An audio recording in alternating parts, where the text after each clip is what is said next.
Hi, I'm John and welcome to the Jigsaw Puzzler. Today's puzzle is a Crown brand puzzle, Harry Potter, the Marauders map. Quite clearly this is a branded puzzle, copyrighted to Warner Brothers, and referencing obviously the stories of Harry Potter by J.K. Rowling.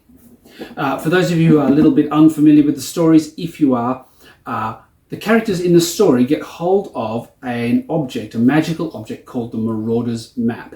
And it is a map of Hogwarts School of Witchcraft and Wizardry. And on the map, it's a kind of live map that shows you where everybody is who is in the castle.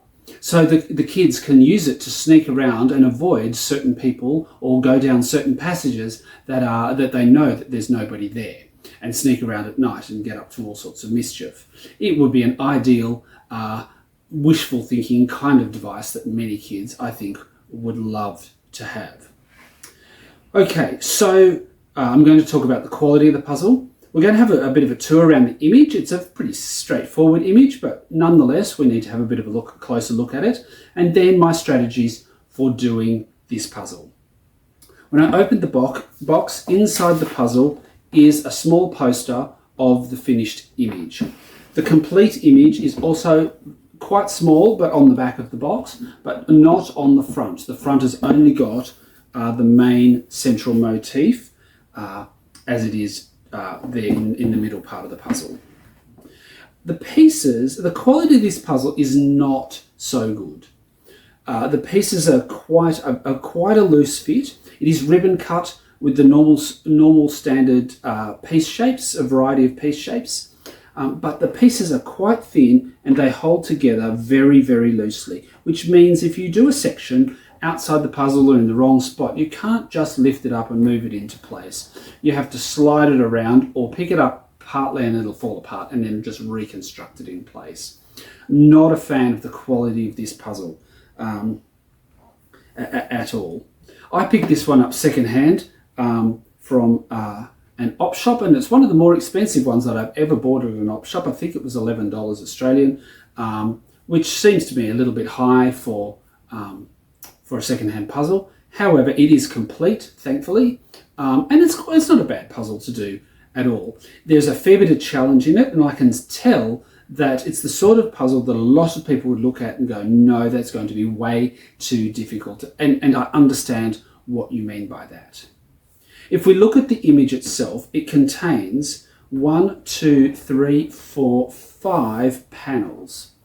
There's a red background, and the red changes colour across the puzzle. There are some areas which are a very bright red and others which are a very dark, almost brownish red, and it does grade as if there is shadow being on certain sections of it. And one of those red panels has the initials HP and a golden snitch on it. So the logo for the Harry Potter franchise. And that's quite a distinctive part of the puzzle. The other 3 images down the side here are drawing sections of the Marauders map. So you've got an outline of the castle here with the name Hogwarts School of Witchcraft and Wizardry in a brown panel surrounded by what looks like castle walls, but all covered in very tiny writing, and then some streets, pathways leading out from the castle. This map here in the centre looks like it's one of those gardens that has got very formal garden beds and pathways in between, some circular elements or oval-shaped elements. And it appears that it is a map which has been partly folded out because of the perspective on the different sections in that changes. The top one, again, is more of a close-up of part of the grounds of Hogwarts, so various gardens and pathways and things out in the grounds. The main image is this one. It has this elaborate banner across the top that says Itinerarium Marodentium, so Marauder's map in Latin. I don't know if it's real Latin or if it's kind of a made-up Latin, but Marauder's map, and all these fancy ribbon work, scroll work things to present that. Then it says, Messieurs Mooney, Wormtail, Padfoot and Prongs are proud to present the Marauder's map. And in the centre we have a stylised view of Hogwarts Castle, very deep red, almost blood red in the middle where it says the Marauder's map. There's another banner out here that just says Hogwarts. On this side there's a representation of the Whomping Willow from the second book in the series that Ron flies the car into and gets stuck in. And it's entirely made up of the words Whomping Willow, starting out quite large letters and going down to very fine ones the further up the branches it goes. But that entirely says Whomping Willow over and over and over again, tangled branches and twisting around the trunk. Down the bottom here we have an outline. It does look like the outline of an animal, possibly a wolf, possibly a bull. I'm not really 100% sure what it's supposed to represent. It's not really super clear whether it's the right way up or not. However, it again is entirely made up of Latin words, and there are pathways leading down from the castle down to this section down here. It might actually even be the lake, the Black Lake. Anyway, so that's entirely made up of words. The rest of it is made to look like parchment. It's with flocking and the discoloration that comes with old paper. The three down the side here are made to look as if they're on papyrus, actually, with the strong lines that you get with papyrus reed parchments or writing surfaces. And they're a much more creamy tan brown colour than the main one, which is a lot whiter, notwithstanding the flecks of discoloration on them. It's a pretty straightforward image. There's a lot of detail. I mean, getting all this ribbon work here in this banner is tricky. Getting the words for this section down here is quite tricky, but it's a quite straightforward image. It's not overly busy. All right, so Mooney, Wormtail, Padfoot and Prongs are one particular generation, 4 friends,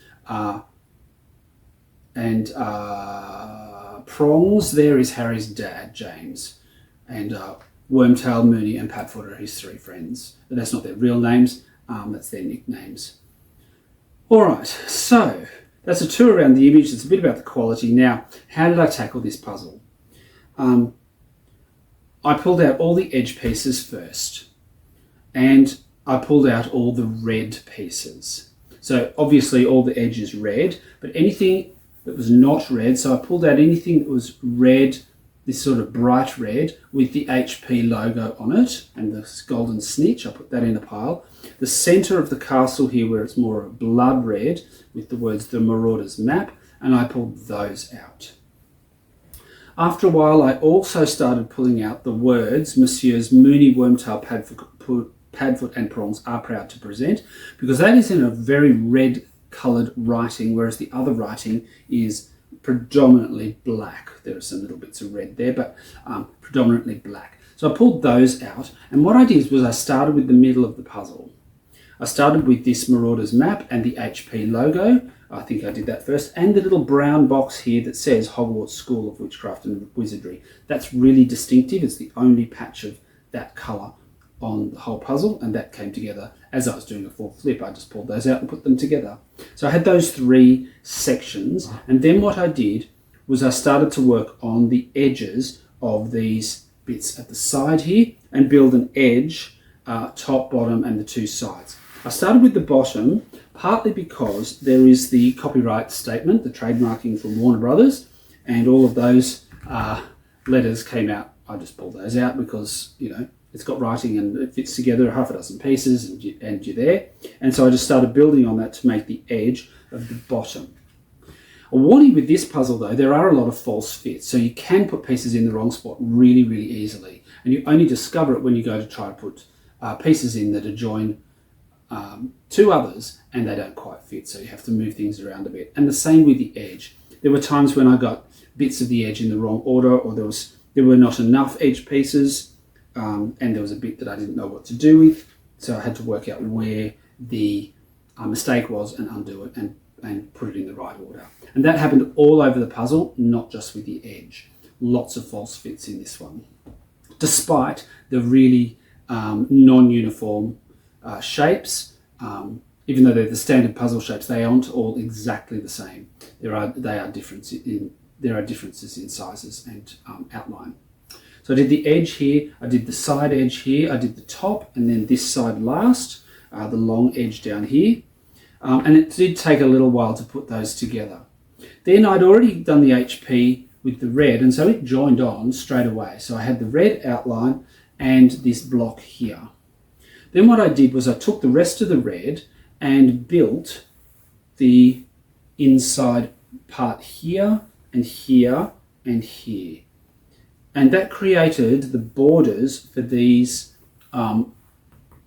panels on the side so that I could see just how big they were and the proportions that I needed to be dealing with. Then I pulled out the bits for the panels. They are a yellower or browner colour than the rest of it. So I pulled out all those pieces, and once you start looking for them, you can tell which piece goes in which panel. This one at the top up here has got quite orangey brown colours and is very out of focus. It's really blurry. It must be quite a close-up of whatever the original, whoever drew the Marauder's map for the movies. It seems like somebody has zoomed in a lot and the camera hasn't focused very well on it at all. The middle one is quite in focus, but the details are very, very fine. This seems a little bit chunkier than this one, and so it's easier to pull that out as the really, really finely drawn ones. And the bottom here, well, you've got this whole ring of writing in the castle shape plan around it, and then other areas beyond it, which are also out of focus and quite blurry. You can hardly, if at all, read any of them. There is a line across this one. There's a distinctly light section here, and there is a line going up that one as well if you look really closely. So there are ways of distinguishing different parts of these panels, and I got those together pretty easily. Then it came to the Marauder's map, and so what I did is I'd done this, and then I started pulling out all of the castle bits, the building parts, the towers, the roofs, the walls, all of those things actually in the sorting trays were pretty easy to find, or mostly easy to find. There's some that have just got a single piece of a line on it, but you know, the majority of it was reasonably easy to find. So I was able to take the central red section and add all of the building to it. And then I went through and did the title up here, Monsieur's Mooney, Wormtail, Padfoot and Prongs are proud to present, and it joins onto the word P, the P letter P for present, joins onto the top of this tower, so you end up with this whole block here. I went through and looked for all of the pieces that said Whomping Willow. I knew that that was the only part of the puzzle where they were, and the writing is much finer than the writing down here, so it wasn't too hard to pull most of that out. Now, it did take a little bit of effort to figure out which way around each of those pieces go, because the writing, some of it goes vertically, some of it goes horizontally, some of it curves into the shape of the tree and the branches. So there is a fair bit of rotating of pieces to see what fits where, but that joined on. And of course, when I did this red section down the middle here, the words Whomping Willow join on here, and so I was able to join that on to that and then join the whole lot onto the main part here, so it was starting to come together. So I had here and the red and the whole border with the red, and then these three panels done. After that, I thought I'd pick through the sorting trays and pick out two other things. One was going to be the letters for Itinerarium Maraudentium, and then all of the letters, all the writing down here. Now, if you look closely at the writing down here, and I can't read it, apart from where it seems to say Marauders. But all the writing is actually horizontal. I mean, it does curve in different ways, but it's all essentially horizontal, except for these trails up here, which go up and down, and some of them are upside down. But the main block of it is roughly horizontal. So I put all those pieces out and laid them out with the writing going horizontally, and that made it a lot easier to put that together. The way to tackle the writing here, now this is the second time I've done this puzzle, and it was, pretty much as difficult as it was the first time.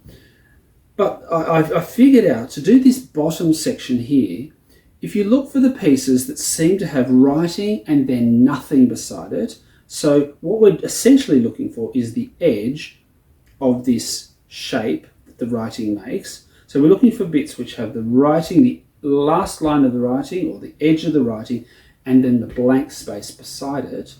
And I started to create the shape itself that I could then just use the rest of it to try to fill in. Because you look at the direction of the writing, you put the pieces horizontally, with the writing horizontally, but some of them slope upwards to the right, others slope downwards to the right. And you can tell by that slope approximately where on the image that part of the writing is going to be, and that made it a lot easier this time. I remember last time looking for words and letters, and it took me a very long time. So that was a hot tip for cutting down the amount of time to do that.